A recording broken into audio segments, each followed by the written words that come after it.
नमस्कार, मैं प्रियंका राय आप सभी दर्शकों का अन्नदाता कार्यक्रम में स्वागत करती हूं। हमारे देश का किसान जन का पोषक है, वो श्रम का देवता है, अन्नदाता है। उसमें ही भारत की आत्मा निवास करती है। ऐसे ही किसानों की प्रगति के लिए हम खेती बाड़ी से जुड़ी हुई बहुत सी नई लाभकारी जानकारियां हर रोज सुबह लेकर आते हैं। तो चलिए कार्यक्रम शुरू करने से पहले देखते हैं क्या है आज के अन्नदाता में। किसान कैसे करे घुलनशील उर्वरकों का प्रयोग। मुर्गियों को बीमारी से बचाने के लिए करवाएं टीकाकरण।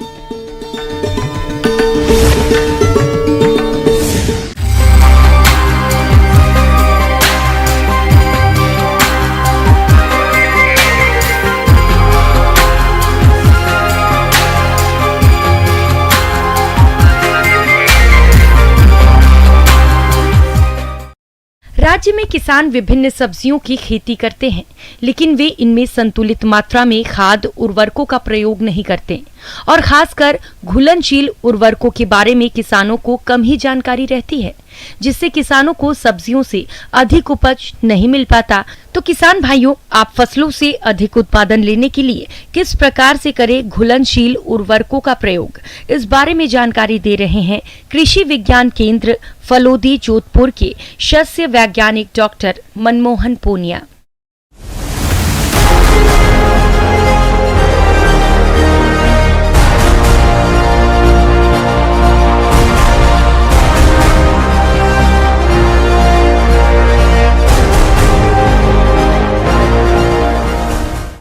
आज अपन बात करेंगे जो जल में घुलनशील उर्वरक हैं, जिनको वाटर सोल्यूबल फर्टिलाइजर WSF बोलते हैं, उनके बारे में।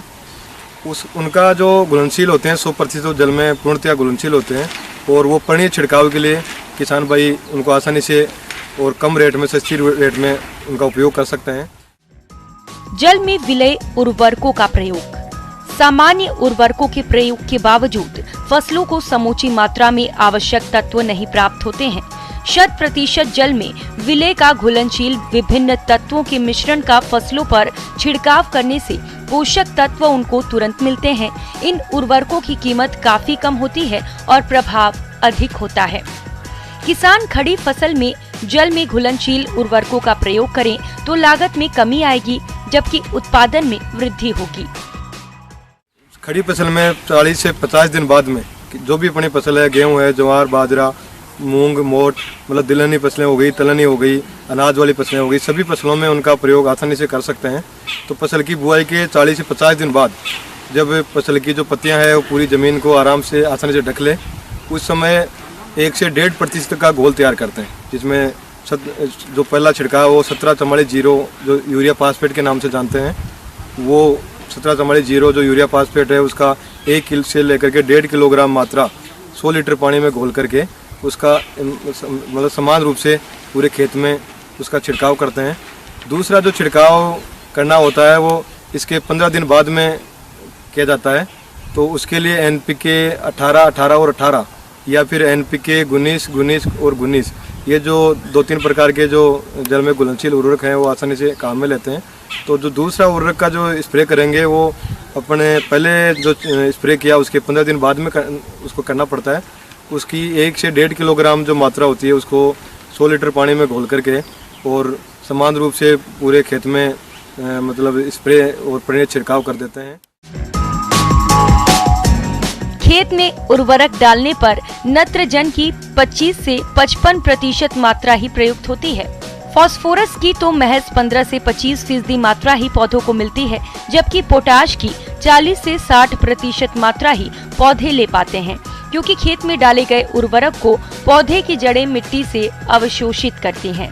इसके चलते इनका प्रभाव देर से देखा जाता है, जबकि पत्तियों पर सीधे जल में घुलनशील उर्वरक का प्रयोग करने से तत्काल प्रभाव के साथ ही रोग और कीट की समस्या भी कम हो जाती है और फसल की अच्छी बढ़वार होने से पैदावार भी अच्छी होती है।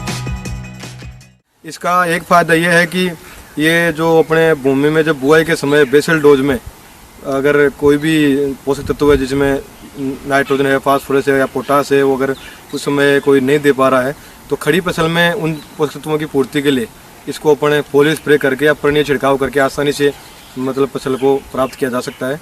दूसरा है ऐसे खेत जहाँ लवणीय या क्षारीय मृदा है और वहाँ पोषक तत्व मतलब पौधे द्वारा या फसल द्वारा ग्रहण नहीं किया जाता है, तो उस स्थिति में भी अगर परनीय छिड़काव पर NPK का कर रहे हैं तो पौधा या फसल आराम से फॉलियर स्प्रे द्वारा जो पत्तियों द्वारा उसको अवशोषित कर लेती है और बहुत कम समय में उसकी वो पूरे पौधे में फैल जाता है। इसके अलावा इसका फ़ायदा है कि इसकी 15 से लेकर के 20% तक उपज और उत्पादन में भी इसकी बढ़ोतरी होती है। इसके अलावा फ़ायदा है कि अगर खड़ी फसल में कोई भी उर्वरक अपन DAP वगैरह किसान भाई यूज़ करता है फास्फोरस के देने के लिए, तो उस कंडीशन में DAP क्या है कि अघुलनशील होने की वजह से वो खड़ी फसल में काम में नहीं आती है और पर्यावरण प्रदूषण बढ़ता है। तो उसको पर्यावरण प्रदूषण को कम करने के लिए अपन जो भी जल में घुलनशील उर्वरक हैं वो सभी फसलों में अपन काम में ले सकते हैं, इसलिए ये इसका ये फायदा है।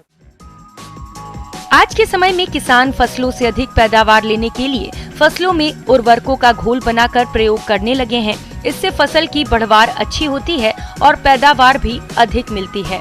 अब आइए जानते हैं किसान भाइयों को फसलों में घुलनशील उर्वरकों का प्रयोग करते समय कौन कौन सी सावधानियां रखनी चाहिए।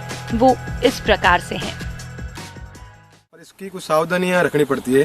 सावधानियों में एक सावधानी है कि जब भी इसका छिड़काव किया जाता है foliar spray water soluble fertiliser का, तो जो सांद्रता है जिसको अपन गड अपन बोलते हैं वो 1 से 1.5% से ज़्यादा नहीं होना चाहिए, नहीं तो पत्तियां जलने की या ख़राब होने की संभावना रहती है। दूसरी जो सावधानी है कि जब भी इसका स्प्रे किया जाए तो कोई भी किसान भाई या जो स्प्रे कर रहा है तो उसको जो स्प्रेयर होता है या पानी जो स्प्रे की टंकी होती है उसमें सीधा नहीं डाल करके उर्वरक को पहले छोटे बर्तन में या बकेट में उसको आराम से पूरा घोल करके और बाद में उसको मेन स्प्रेयर में डाल के उसका स्प्रे करें। तीसरी इसकी सावधानी है कि जब फूल आ रहे हो फसल में उस समय इसका प्रयोग नहीं करें, क्योंकि जब फूल आते समय अगर इसका स्प्रे कर दिया या प्रयोग किया तो फूल झड़ने की संभावना रहती है।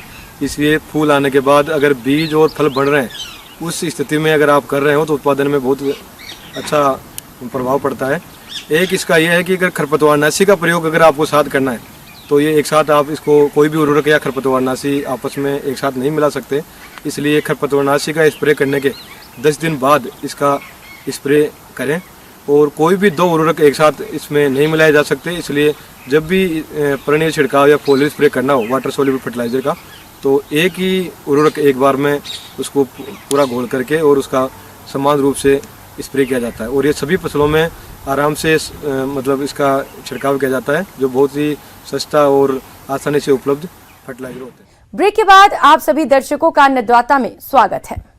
राज्य के अनेक किसान भाई मुर्गी पालन व्यवसाय को अपनाते हैं, लेकिन कुछ घातक बीमारियों के कारण मुर्गियां बड़ी तेजी से मरने लगती हैं और ये लाभ का व्यवसाय घाटे में बदल जाता है। तो आपके सामने इस तरह की समस्या नहीं आए, इसके लिए मुर्गियों में सही समय पर टीकाकरण करवाएं। तो मुर्गियों में कौन कौन से टीके किस समय लगवाएं, आइए जानते हैं डॉक्टर गिरिराज गोयल से। आज हम चर्चा करेंगे मुर्गियों के टीकाकरण के बारे में, क्योंकि एक सूत्र वाक्य है कि बीमारी से बचाव ही सबसे अच्छा रास्ता है। Prevention is better than cure.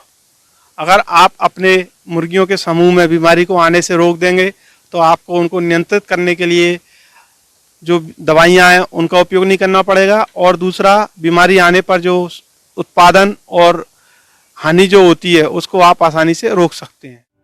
मुर्गियों में आने वाली घातक बीमारियों के कारण मुर्गी पालक किसानों को आर्थिक हानि का सामना करना पड़ता है। तो आप इन रोगों से अपने मुर्गियों को बचाने के लिए टीकाकरण कैसे करें, आइए जानते हैं।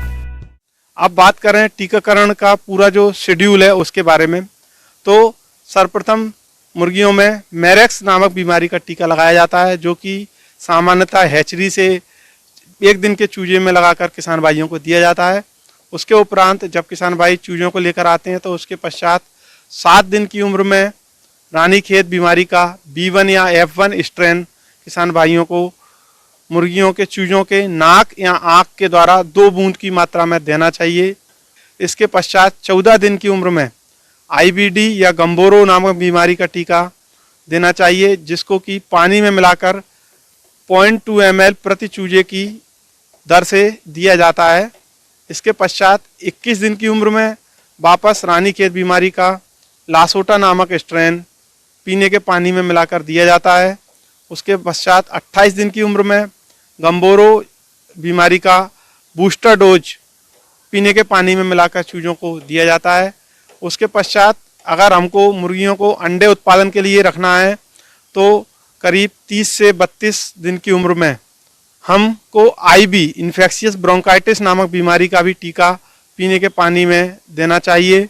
उसके पश्चात 49 दिन की उम्र में फाउल पॉक्स नामक बीमारी का टीका दिया जाता है। इसको देने के लिए स्क्रैच मेथड का इस्तेमाल करते हैं और मुर्गियों के जो पंख में थोड़ा सा खुरच कर वहाँ पर कुछ 4-5 बूंद टीके की उस खुरचे हुए पंख के ऊपर डालते हैं और वो आराम से उस पंख से वो अवशोषित हो जाता है और फाउल पॉक्स बीमारी की रोग प्रतिरोधक क्षमता कुछ दिनों में मुर्गियों में विकसित हो जाती है। इसके पश्चात 56 दिन की उम्र में रानीखेत बीमारी का पुनः टीकाकरण जो कि R2B नामक स्ट्रेन को दिया जाता है और इसको देने के लिए इंजेक्शन के द्वारा मांस में इंट्रामस्कुलर आपको देना चाहिए। इसके पश्चात 12 सप्ताह की उम्र में फाउल कोलेरा बीमारी का टीका भी कई किसान भाई जगह विशेष के हिसाब से लगाते हैं। यदि उस जगह में पहले फाउल कोलेरा बीमारी आती है तो हमको इस टीके का इस्तेमाल करना चाहिए। उसके पश्चात 14 सप्ताह की उम्र में रानीखेत का पुनः टीकाकरण किया जाता है। उसके पश्चात प्रति 2 माह या 8 सप्ताह के अंतराल पर आपको रानीखेत का लासोटा नामक टीका लगातार पानी में देते रहना चाहिए। किसान भाइयों, मुर्गियों में टीकाकरण करते समय आप कौन कौन सी सावधानियों का ध्यान रखें जिससे कि मुर्गियों के टीकाकरण में किसी भी प्रकार की दिक्कत ना हो, इसकी समस्त जानकारी कुछ इस तरह से है। अब हम टीकाकरण में जो विशेष कुछ मुख्य बातें हैं पहले उनकी चर्चा करेंगे। सबसे पहले जब कभी हमको मुर्गियों का टीकाकरण करना होता है तो उसके करीब 1 सप्ताह पहले हमें उनका डिवर्मिंग करनी चाहिए। उसके लिए बाजार में जो डिवर्मर एल्बेंडाजोल, फेनमेंडाजोल, आइवरमेक्टिन के सॉल्यूशन के लिक्विड दवाइयाँ उपलब्ध हैं। आप उनको पानी में मिलाकर मुर्गियों को दे दीजिए।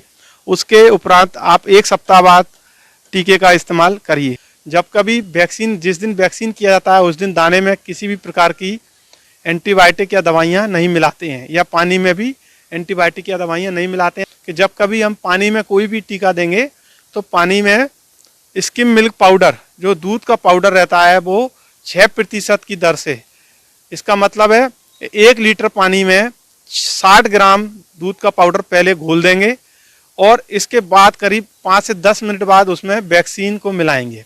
नियमित अंतराल पर निश्चित मात्रा में और उचित रूप से भंडारण किए हुए वैक्सीन का आप उपयोग करें, क्योंकि कई बार किसान भाई वैक्सीन को बर्फ में नहीं रखते हैं जिससे कि उसके अंदर जो जीवाणु रहते हैं वो नष्ट हो जाते हैं और वैक्सीन कोई काम नहीं करती। इसलिए आपको हमेशा कोल्ड चेन मेंटेन करके रखना है और वैक्सीन को सही समय पर उसको पानी में मिलाने के बाद तुरंत इस्तेमाल करने की आवश्यकता होती है।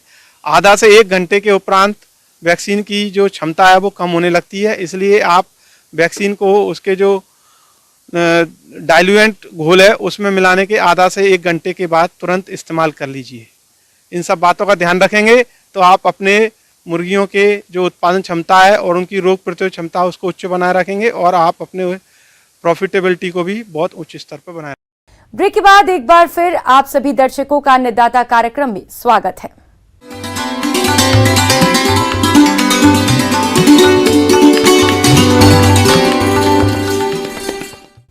आइए जानते हैं अन्नदाता निशुल्क फोन के माध्यम से पूछे गए समस्याओं का समाधान। अन्नदाता निशुल्क फोन संपर्क सेवा के माध्यम से पूछे गए प्रश्नों में से आज हमने जिस प्रश्न को कार्यक्रम में शामिल किया है उसे पूछा है ग्राम अचलपुरा, जिला भरतपुर के कृषक सुभाष कुमार ने। ये मिर्ची की फसल में कीट नियंत्रण के बारे में जानकारी चाहते हैं। तो सुभाष कुमार जी, आपकी जानकारी के लिए प्रस्तुत है कार्यक्रम का ये अंश।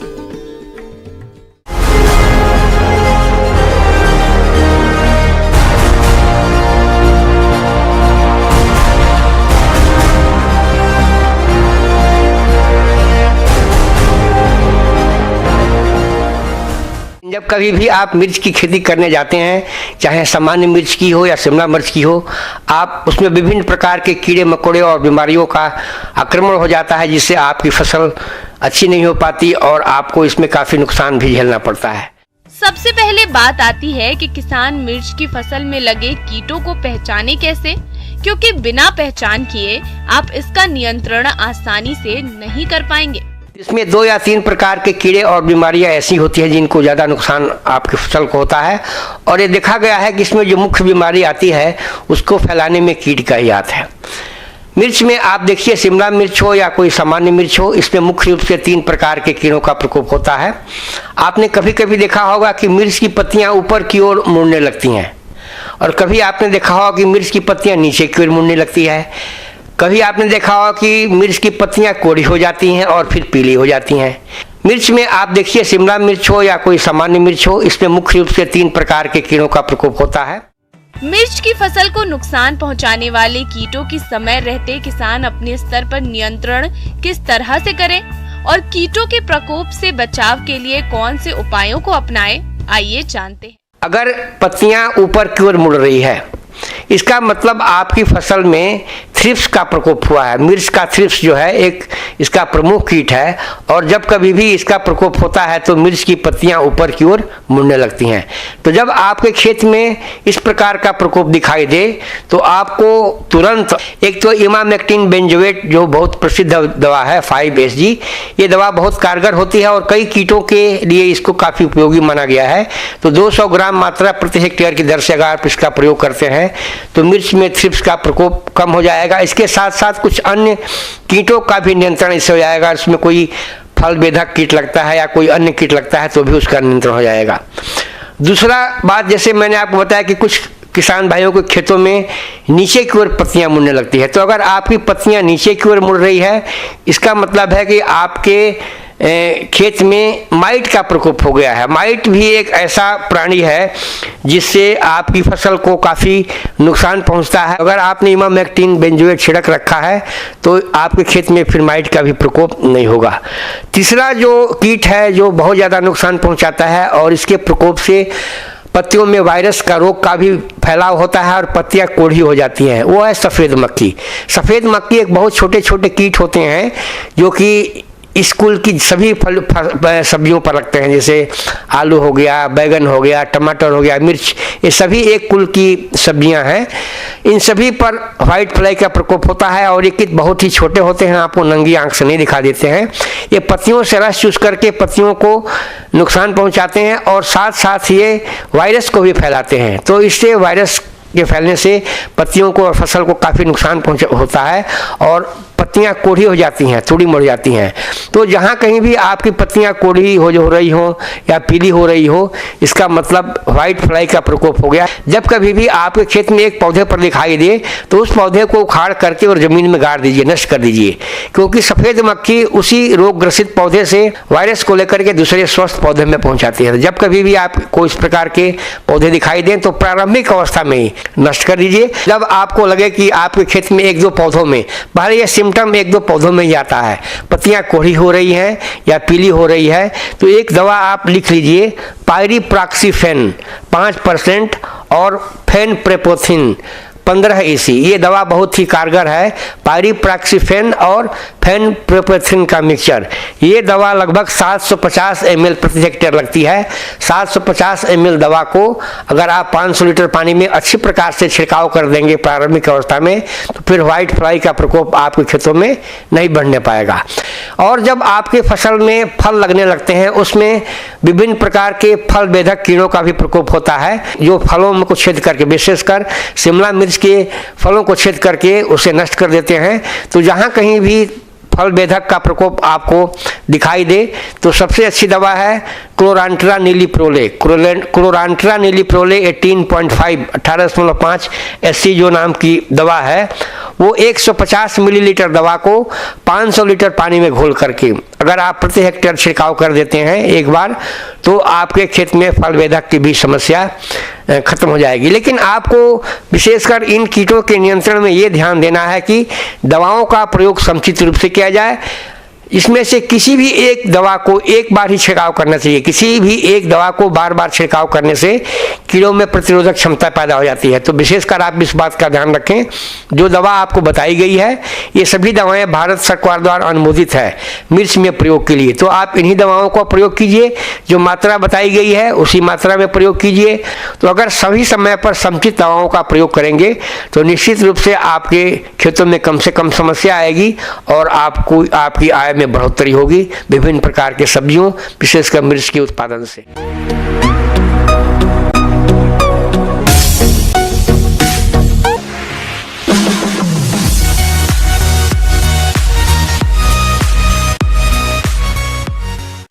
एक नजर डालते हैं राज्य की कुछ मंडियों के प्रमुख फसलों के बाजार भाव पर।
किसान भाइयों, कृषि संबंधित समस्या और सुझावों के लिए आप हमें इस पते पर संपर्क कर सकते हैं।